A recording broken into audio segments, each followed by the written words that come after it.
960 पद एक छोटी सी भर्ती में लूट लिए गए, तो सोचिए कितनी सीटें इनकी लूटी जा रही हैं। केशव प्रसाद मौर्य को सोचिए ये बोलते हुए शर्म तक सदन में इसलिए नहीं आई कि वो दलितों और पिछड़ों को समझते क्या हैं। भारतीय जनता पार्टी का वो एजेंडा है कि वो इस देश के दलितों और पिछड़ों को वो जो है पसंद नहीं करते। साथियों नमस्कार, मैं वीरेंद्र और आप देख रहे हैं बोलो साथी। आज हम चर्चा करने जा रहे हैं लेखपाल भर्ती पर। उसमें 960 पदों की हकमारी कर दी गई थी। उसको लेकर के जब हल्ला मचा, जब दलित पिछड़े जो जागरूक लोग हैं उन्होंने जब आवाज़ उठाई, सामाजिक संगठनों ने, विपक्षों में बैठे नेताओं ने जब आवाज़ उठाई, तब योगी सरकार को वो फैसला वापस लेना पड़ा। और अब 28 दिसंबर को एक लेटर जारी हुआ जिसमें ओबीसी को, एससी को, एसटी को मिलने वाला जो आरक्षण है उसके तहत अब उनको पद दे दिए गए। हमारे साथ मौजूद हैं रजनीश जी, जो जनादेश भारत के संपादक हैं। हम बात करेंगे। सबसे पहले आपका स्वागत है। बहुत बहुत धन्यवाद। ये लेटर वायरल हुआ, पहले तो लेखपाल भर्ती निकाली गई और उसके बाद जब लेटर वायरल हुआ उसमें लगातार जो है ओबीसी के 27% से 18% पर सीमित कर दिया गया। देखिए, लगातार उत्तर प्रदेश में नहीं बल्कि पूरे देश भर में जो नीतियां रही भारतीय जनता पार्टी और आरएसएस की, उसके खिलाफ जो विपक्ष है वो आवाज़ बुलंद करता रहा। बीरेन जी, हम आपको अगर पीछे ले जाएंगे तो पीछे के लोग कहते थे, देखो भाई, भारतीय जनता पार्टी का वो एजेंडा है कि वो इस देश के दलितों और पिछड़ों को वो जो है पसंद नहीं करते। वो उनकी जो नीतियाँ उनके खिलाफ रही हैं। 24 का इलेक्शन आपको याद होगा लोकसभा का, उसमें लगातार जो विपक्ष है वो कहता रहा कि संविधान बदल देंगे, तो लोगों को यकीन नहीं हुआ। जब चुनाव हुआ, चुनाव के बाद इन लोगों ने कहा कि ये भय पैदा कर रहे थे लोगों के बीच। ये कह रहे थे कि ये संविधान बदल लेंगे। संविधान के नाम पर इन्होंने इतनी सीटें हासिल की। संविधान बदलना होता क्या है? संविधान बदलना तो क्या, संविधान क्या है? संविधान में हमारे हक और अधिकार लिखे हुए हैं। और ये चुन चुन करके सोचिए कि संविधान को दरकिनार करके दलितों और पिछड़ों की हकमारी कर रहे हैं, उनके बच्चों की सीटें लूट रहे हैं। भाई, भर्तियां जो आ रही हैं उनमें सीटें लूटी जा रही। ये पहली भर्ती नहीं है।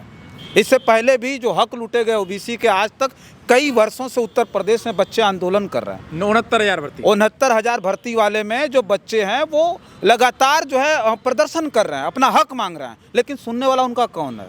बताइए, सुनने वाला कौन है? ये कह रहे हैं मंचों पर चढ़ करके इनके नेता बोल रहे हैं, अरे ये भय पैदा करके कि संविधान बदल देंगे। संविधान पूरी तरह से बदलने की जो कोशिश है, जो हकमारी है दलितों और पिछड़ों की, वो आज अब खुल करके सामने आ गई है। लेखपाल भर्ती में जो संशोधित जो लिस्ट आई हुई है वो पूरी तरह से भारतीय जनता पार्टी आरएसएस की नीतियों को, उत्तर प्रदेश की सरकार को बेनकाब करती है कि ये किस तरह से चुन चुन करके दलितों और पिछड़ों को बर्बाद करने की कोशिश। अच्छा, वो कह रहे थे कि जो है इसमें जो है टाइपिंग मिस्टेक हो गई। हाँ। लेकिन टाइपिंग मिस्टेक उनको ईडब्ल्यूएस में नहीं हुई। हाँ। जितनी भर्तियां पहले थी उतनी भर्तियां बाद में, मतलब उसको 10% जो आरक्षण मिलने वाला था उसको पूरा दिया गया। लेकिन एससी, एसटी और ओबीसी इन सभी के पदों में कम। हाँ, वही मैं बताने जा रहा हूँ कि 7,994 पदों पर भर्ती थी लेखपाल में। सोचिए, 27% के हिसाब से जहाँ ओबीसी को जो है सीटें मिलनी चाहिए थी, उन्हें 1441 सीटें मिली।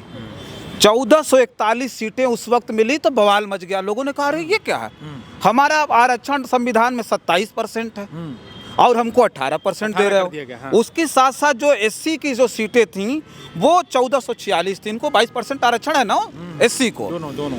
अब सोचिए कि ये इसमें इनको 1446 सीटें मिली, एसटी को 150 सीटें मिली। लेकिन जो संशोधित लिस्ट आई, सोचिए होश उड़ गए लोगों के।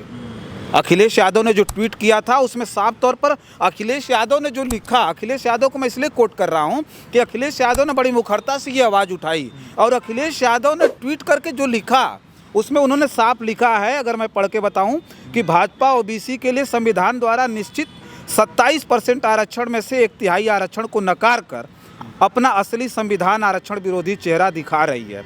अब नए नवेले भाजपा के प्रदेश अध्यक्ष जी सामने आए और ओबीसी आरक्षण की हकमारी से बचाएं। विवरण में उन्होंने लिखा है कि उत्तर प्रदेश राजस्व विभाग लेखपाल भर्ती कुल पद 7,994, ओबीसी के लिए सिर्फ 1441 पद आरक्षित। उसके नीचे उन्होंने लिखा कि 27% ओबीसी आरक्षण के हिसाब से कुल 2158 पद ओबीसी के लिए आरक्षित होने चाहिए। उन्होंने उस हिसाब से बताया। नीचे लिखा कि ओबीसी के 717 लेखपाल के पद की भर्ती होने से पहले लूट हो गई। मतलब 717 पद जो है वो, नीचे उन्होंने फिर लिखा है कि ओबीसी के 717 लेखपाल के पद की भर्ती होने से पहले लूट हो गई। 717 सीटें लूटी गई थी, बेकार गई सरकार। लेकिन जो संशोधित लिस्ट आई उसमें 717 पद ओबीसी में जोड़े गए हैं, बढ़ा दिए गए हैं। और सोचिए नीचे उन्होंने लिखा ईडब्ल्यूएस को 10% के हिसाब से पूरी 792 पोस्ट दी गई हैं। अब जो संशोधित लिस्ट आई है उसमें वही आंकड़ा आया है, देख लीजिए आप। तो सबसे बड़ा मामला ये था कि अखिलेश यादव ने ओबीसी की बात की, एससी एसटी को लेकर के भी नेताओं को खड़ा होना चाहिए था।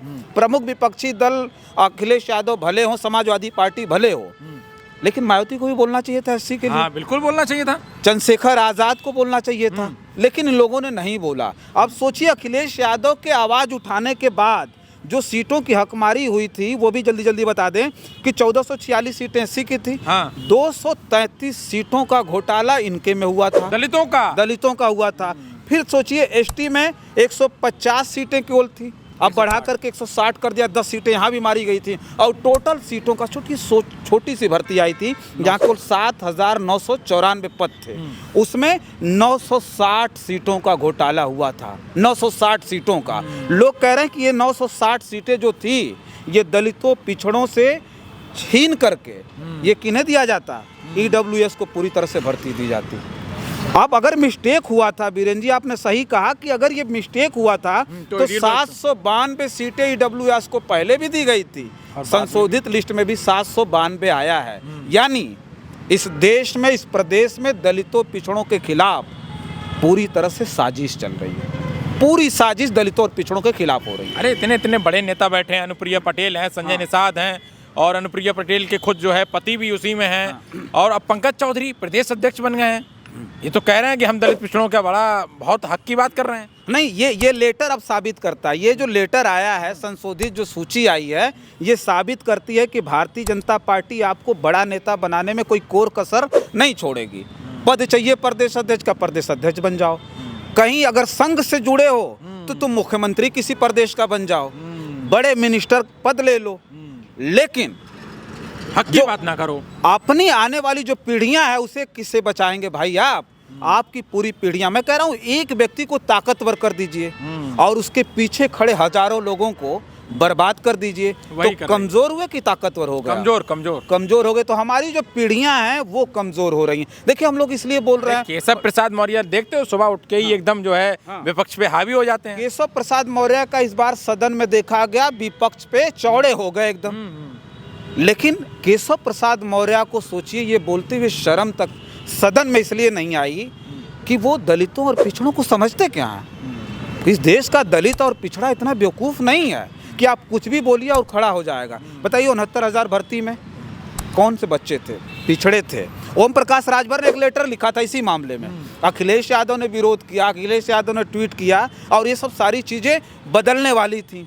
लोगों को लगा था कि अब स्थिति बदलेगी। ओम प्रकाश राजभर के द्वारा जो है एक पत्र लिख दिया गया कि नहीं, ये हकमारी हुई है। यही ओम प्रकाश राजभर अगर इतने जो है ओबीसी आरक्षण को लेकर के ये इतने उत्सुक हैं, इतने ईमानदार हैं, तो 69,000 भर्ती वाले मामले में जो ओबीसी की हकमारी की गई थी, उनकी सीटें ली गई थी, वो बच्चे जब धरना प्रदर्शन पर बैठे थे तो यही ओम प्रकाश राजभर थे जिन्होंने कहा कि ये समाजवादी पार्टी के लोग हैं। ये जब प्रचार में गए अपने बेटे के, कहाँ, घोसी लोकसभा में, एक महिला ने, इनके ही समाज की महिला ने घेर लिया, बोला मेरी बेटी भी वहाँ धरने पर बैठी थी, आपने कैसे कह दिया कि नहीं वो राजनीतिक पार्टी के लोग हैं? मेरी बेटी हक के लिए लड़ाई लड़ रही है, मांग रही है, आपने बताइए उसके लिए क्या किया? भागना पड़ा ओम प्रकाश राजभर को। ओम प्रकाश राजभर चिट्ठी लिख रहे हैं। ओम प्रकाश राजभर ने इसके बाद चिट्ठी लिखी, आज क्रेडिट लेने की तैयारी उनकी है, लेकिन साफ तौर पर बीरेन जी कुछ और सवाल हो तो बताइए, कुछ प्रतिक्रियाएं आई हैं? नहीं, ये अब मेरा ये कहना है कि प्रतिक्रिया जो आ रही हैं उसमें से एक दो बता दीजिए। प्रतिक्रिया आई है, देखिए अभी एक जो एक्स यूजर सूर्या समाजवादी ने लिखा है कि आखिरकार योगी सरकार को झुकना पड़ा।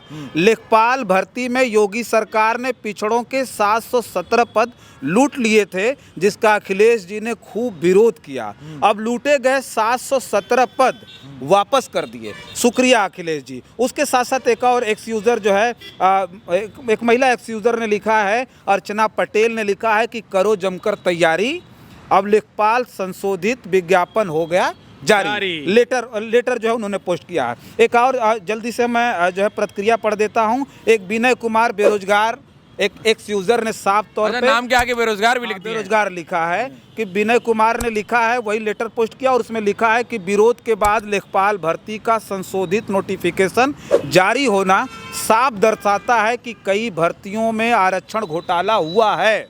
उसके साथ साथ उन्होंने लिखा कि इसी आधार पर 69,000 शिक्षक भर्ती घोटाला सिद्ध होता है। ऐसे ही बहुत सी नौकरियों में आरक्षण की लूट हुई है। लेखपाल भर्ती में भी विरोध न हुआ होता तो आरक्षण की लूट हो चुकी होती। उसके साथ साथ एक और यूज़र को हम पढ़ेंगे। एक और एक्स यूज़र ने लिखा है कि उनका नाम है प्रजापति इंदेर बजरंगी। उन्होंने लिखा है, प्रजापति समाज से आते होंगे, उन्होंने लिखा कि पीडीए महानायक श्री अखिलेश यादव जी के अथक प्रयासों से लेखपाल भर्ती में ओबीसी के चोरी हुए पद ओबीसी को मिल गए हैं। अच्छा, एक आखिरी सवाल ये है, क्या योगी सरकार जो है डर गई है क्या 2027 के चुनाव को लेकर के, ये बैकफुट पे आना पड़ रहा है उसको? देखिए 2027 को लेकर के ये डरे ना डरे ये मायने नहीं रखता, लेकिन ये सब सारी चीज़ें अब दर्शाती हैं कि इस देश का दलित और पिछड़ा जाग चुका नहीं है। ये दर्शाता है कि दलित और पिछड़ों को अपने हक और अधिकार के लिए जागना पड़ेगा, खुद लड़ना पड़ेगा। अगर आपको ये लगता होगा, दलित पिछड़ा अगर ये सोचता होगा कि हमारे जो नेता हैं वो भारतीय जनता पार्टी में बड़े बड़े पदों पर हैं, पिछड़े समाज के लोग सोच लें कि बड़े बड़े पदों पे वहाँ मौर्य, यादव और तमाम बड़े बड़े नेता ओबीसी समाज के हैं, तो वो अगर ये सोच लेंगे कि ये हमारे हक की बात वहाँ करेंगे सदन में जा कर के, तो ये उनका जो है भ्रम है। देश के दलितों और पिछड़ों को अपने हक और अधिकार के लिए खड़ा होना पड़ेगा। अगर ये खड़े ना होते तो ये जो उनका पद लूटा गया था 1000 लगभग की संख्या में 960 पद एक छोटी सी भर्ती में लूट लिए गए, तो सोचिए कितनी सीटें इनकी लूटी जा रही हैं। तो हक अधिकार के लिए दलितों और पिछड़ों को स्वयं अपने अंदर चेतना लानी होगी और उन्हें खड़ा होना पड़ेगा। बहुत बहुत शुक्रिया रजनीश जी आपका, बहुत धन्यवाद। देखिए हमारे साथ इस समय रजनीश जी थे, तो हमने बातचीत की कि किस तरीके से दलित पिछड़ों के आरक्षण में कटौती की जा रही है, उनकी लूटमारी हो रही है, तो उस पर पूरी बातचीत थी। इस पूरी बातचीत पे आप क्या कुछ सोचते हैं, कमेंट बॉक्स के माध्यम से अपनी प्रतिक्रिया देना ना भूलें। बहुत शुक्रिया।